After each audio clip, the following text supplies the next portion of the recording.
அருமையான தலைப்பிலே இவ்வாறு ஒரு பட்டிமன்றம் பேசுவதற்கு இப்படி ஒரு இடம் கிடைத்ததைக்கும் முதலிலே நன்றியை தெரிவித்து, இந்த பட்டிமன்றத்திலே நடுவராக இருக்கக்கூடிய மரியாதைக்குரிய திரு அர்ஜுன் சம்பத் அவர்களை வணங்கி, எனக்கு கொடுக்கப்பட்ட தலைப்பிலே எல்லாரும் சொல்லுவாங்க, சார் கூட சொன்னாங்க, வக்கீல் வக்கீல் நாங்க சுப்ரீம் கோர்ட்டில் அறிக்கை பண்ணியாச்சு, ஹைகோர்ட்டில் அறிக்கை பண்ணியாச்சு, இங்கே இருக்கக்கூடிய இந்த நுகர்வோர் நீதிமன்றம் தான் இருக்கு, இங்கே அறிக்கை பண்ணியாச்சு.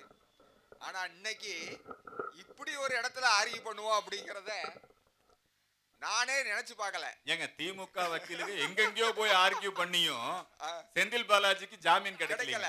அதான் நான் கூட நினைச்சேன், இந்த படியேறி இந்த நுகர்வோர் நீதிமன்றத்தில் போய் நம்ம ஆஜராயிருக்கோமே, இன்னைக்கு இப்படி ஒரு நீதிமன்றத்தில் இப்படி ஒரு நீதிபதி முன்னால இப்படி ஒரு ஆர்கியூ பண்ணக்கூடிய ஒரு நிலை நமக்கு கிடைச்சிருக்கு அப்படின்னு சொன்னா அதுக்கும் காரணம் அண்ணாமலை தான்.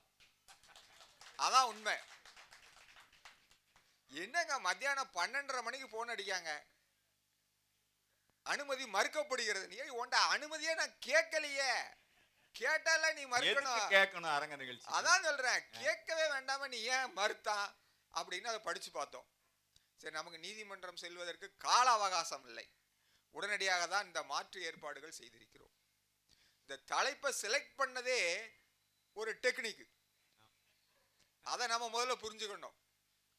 நான் வரும்போது கூட இன்னைக்கு மத்தியானம் 3 மணிக்கு NTPL CEO கூட ஒரு அப்பாயின்மெண்ட்டை முடிச்சுட்டு வந்தோம். இப்போ கூட எங்கள் மாவட்ட தலைவர் கேட்டார், இந்த தலைப்பை யார் செலக்ட் பண்ணா? தமிழக எப்போதும் ஒரு கொஸ்டின் மார்க் போடணும். பாஜக வளர்ந்திருக்கிறதா, வளர்ச்சிக்கு காரணமா? இங்க அப்படி இல்ல, வளர்ந்தாச்சு, அதான் உண்மை. அதை செலக்ட் பண்ணதான் திறமைங்கிறது. இதுலதான் பிஜேபி காரனுடைய வேலை, இந்து மக்கள் கட்சிக்காரனுடைய வேலை இருக்குது. அதுக்கு தான் அவன் மண்டபத்தை பூட்டி போலீஸ்காரன் வாசல்ல உட்கார்ந்துருக்கான். ஒண்ணுமே இல்லைங்க. இந்த தேசிய அரசியல நம்ம சொல்லணும் அப்படின்னு சொன்னா ஒரே ஒரு சிம்பிளா சொல்லிட்டு போலாம். நம்ம எல்லாருக்குமே மறதி நோய் ரொம்ப உண்டு. இப்போ நம்ம கேட்போம், 2Gனா என்ன? இல்லையே, நாங்க அது எங்களுக்கு தெரியாதே அப்படிமா. ஏன்னா நம்மகிட்ட மறந்து போயிருவோம். 2Gனா கனிமொழிஜி, ராஜாஜி, மறந்துருவோம் நம்ம. கொஞ்ச நாள்ல அந்த ஊழல்ங்கிறது எப்படின்னா, இன்னைக்கு ஒரு பரபரப்பா இருக்கும், அப்புறம் மறந்துருவோம். அது மட்டுமே பிஜேபியினுடைய வளர்ச்சிக்கு காரணம் அல்ல. தேசிய அரசியல். இன்னைக்கு அண்ணாமலைஜி என்ன சப்ஜெக்ட்ல பேசுறாரு, காலையில 11 மணிக்கு அவர் என்ன சொல்றாரு அப்படிங்கிறத கேட்கறதுக்கு பல இளைஞர்கள் காத்து கொண்டு இருக்கிறார்கள். அதுதான் பாரதிய ஜனதா கட்சியினுடைய வளர்ச்சிக்கு ஒரு அடிப்படை காரணம். பத்திரிகையெல்லாம் புறக்கணிக்கிறாங்க. பத்திரிகையே வேண்டாம், நம்ம மக்கள்கிட்ட எல்லாத்துட்டையும் செல்போன் இருக்கு, எல்லாத்துட்டையும் இருக்கு. நம்முடைய வளர்ச்சிக்கு காரணமா நம்ம அண்ணாமலை வரக்கூடிய நேரத்தில் நமக்கு இந்த சோசியல் மீடியா இவ்வளவு அதிகமானதுங்கிறது ஒரு காரணம். அதனாலதான் மூன்றாம் கண்கிறார் ஸ்டாலின் என்னங்கிறாரு, எங்க பார்த்தாலும் டேய் டீ கடையில போனா டீ குடிச்சா காசு கொடுங்க, வடை தின்னா காசு கொடுங்க, இல்லையா? எல்லா இடத்துலயும் மூன்றாம் கண் ரெக்கார்டு பண்ணி போட்டுறான். இப்போ நான் அன்னைக்கு ஒரு இதை பார்த்தோம், திமுக காரன் நடத்துறான், பயிற்சி பட்டறைன்னு நடத்துறான். என்னையா சொல்லி கொடுப்பான்? அந்த பயிற்சி பட்டறையில அவன் என்ன சொல்லி கொடுப்பான்? மாநாடு இந்த மாதிரி. இப்போ நம்மெல்லாம் எங்க போயிட்டு வந்தோம், RSS பயிற்சி முடிச்சு நம்ம கட்சிக்கு நம்ம சொல்றதுக்கு நமக்கு தகுதி இருக்குது. நம்ம தேசிய அரசியலை பத்தி சொல்லலாம். அண்ணாமலை வந்தாருன்னா வளர்ச்சி, இந்த வளர்ச்சி வரும், அந்த வளர்ச்சி வரும். நீ என்ன நடத்துவ? கனிமொழிக்கு ராஜாக்கு என்ன உறவு? மாநாட மயிலாட இப்படியா நீ சொல்லி கொடுப்ப? இல்ல எந்த அமைச்சர்லாம் ஜெயிலுக்கு போனா, போன ஆட்சியில எந்த மந்திரிலாம் ஜெயிலுக்கு போனா, இந்த ஆட்சியில இனிமே யாரெல்லாம் போறான், இதையா சொல்லி கொடுப்ப? இல்ல, நம்ம தைரியமா சொல்லலாம். நான் இன்னைக்கு ஒரு மீட்டிங் போட்டேன்னா நம்ம என்ன செய்யணும் அப்படின்னு சொல்றதுதான் தேசிய மாடல், தேசிய அரசியல். அதுதான் இன்னைக்கு பாரதிய ஜனதா கட்சியை வளர்ச்சியிலே கொண்டு போய் நிப்பாட்டியிருக்கு. சிம்பிளா நம்ம சொல்லணும் அப்படின்னா, அண்ணாமலையுடைய யாத்திரை நம்ம தூத்துக்குடிக்கு வந்துச்சு, எண் மண் எண் மக்கள்னு வந்துச்சு. அப்போ நாங்கள் சொன்னோம், ஐயா நம்ம ஊரில் நிறைய சிலைகள் இருக்கு, எல்லாத்துக்கும் மாலையை போட்டுட்டு போயிடுவோம் அப்படின்னு சொன்னேன். சரி பண்ணிடலாமே அப்படின்னு ஏற்பாடு பண்ணியாச்சு. தூத்துக்குடி மாநகராட்சிக்குள்ள வஉசி சிலை இருக்கு.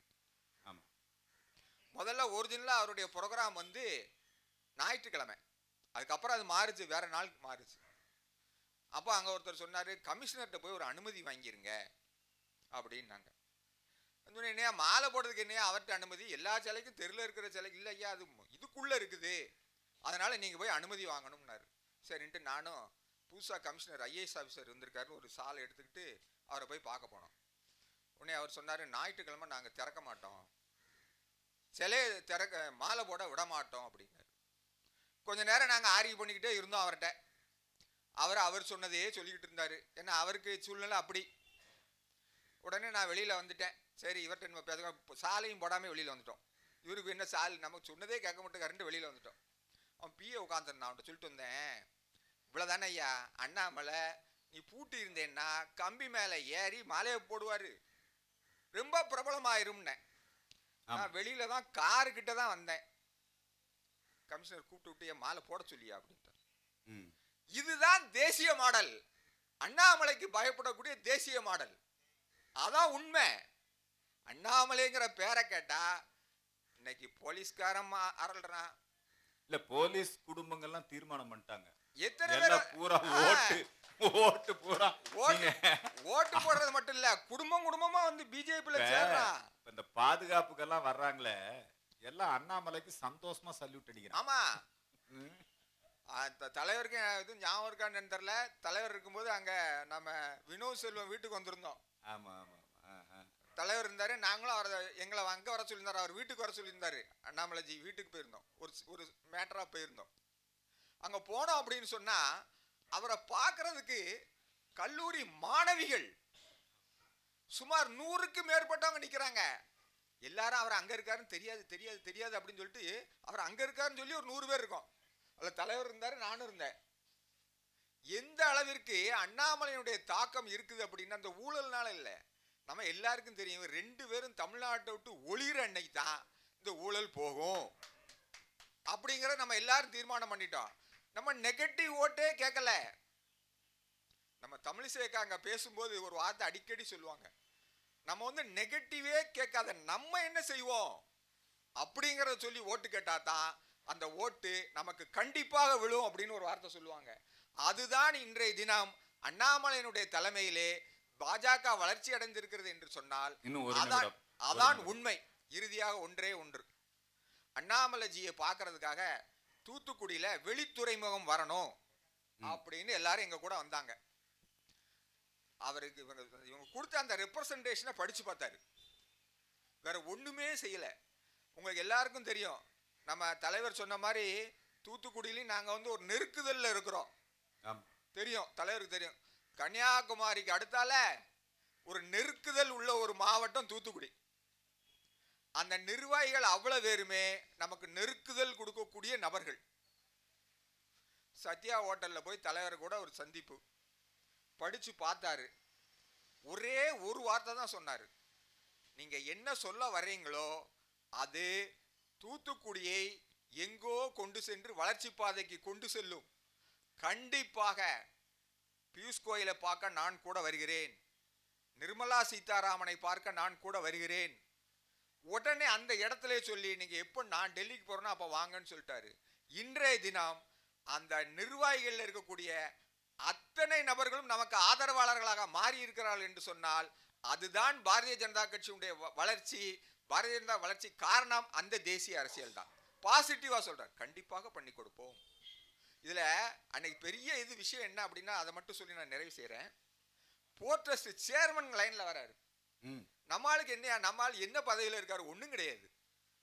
நீங்க ஃபண்டு கூட ஃபைனான்ஸ் மினிஸ்டர் வாங்கி தர வேண்டாம், எங்க போர்ட் ட்ரஸ்ட்லயே ஃபண்ட் இருக்கு, நாங்க அதையே பயன்படுத்தி அந்த வெளித்துறைமுகத்தை கொண்டு வந்துடுறோம், நீங்க பண்ண வேண்டியதெல்லாம் அனுமதி மட்டும் வாங்கி கொடுங்கள் என்று. இதுதான் பாரதிய ஜனதா கட்சியினுடைய வளர்ச்சிக்கு நிச்சயமாக 40லே தூத்துக்குடியும் வென்று காண்பிக்கக்கூடிய ஒரு திறமை சக்தி பாரதிய ஜனதா கட்சியினுடைய தேசிய அரசியல் நாள் இருக்கிறது. எல்லாரும் வெள்ளம் வந்தது, நாங்கெல்லாம் வீட்டு முன்னால வெள்ளத்தை பார்த்தோம். எங்க வீடு இருக்கிறது இந்த பின்னால இருக்குது, இந்த தெருல எல்லாத்துலயும் தண்ணி வந்துச்சு. ஏன் வெள்ளம் வந்தது? இங்க மழையும் கிடையாது, மழை பெஞ்சுது. இப்படி ரோட்ல 3 நாள் தண்ணி போகக்கூடிய அளவு கிடையாது. நம்ம தலைவர் பார்க்க வந்தா ஒரே ஒரு வார்த்தை சொன்னாரு, இனிமேல் இந்த மாதிரி வெள்ளம் தூத்துக்குடிக்கு வரக்கூடாது என்பதற்கான திட்ட அறிக்கையை நான் சென்னை சென்ற உடனே தயார் செய்து அடுத்தாற்போல் வெள்ளமே வராது, வந்தாலும் தூத்துக்குடி பாதிப்படையாது என்று சொல்லக்கூடிய ஒரு தகுதி வாய்ந்த தலைவர் அண்ணாமலை அவர்கள். அந்த அரசியல் தான் இன்றைய தினம் பாரதிய ஜனதா கட்சிக்கு வாக்கு வங்கிகளாக அனைத்து தரப்பிலும் இருந்து வந்து கொண்டிருக்கிறது. அதுதான் முக்கியம். நிச்சயமாக சொல்கிறேன், பாரதிய ஜனதா கட்சி வளர்ச்சி அடைந்து விட்டது. அதற்கு ஒரு முக்கிய காரணம் பாசிட்டிவான ஒரு திங்கிங் என்று சொல்லி வாய்ப்புக்கு நன்றி கூறி விடைபெறுகிறேன். நன்றி, வணக்கம்.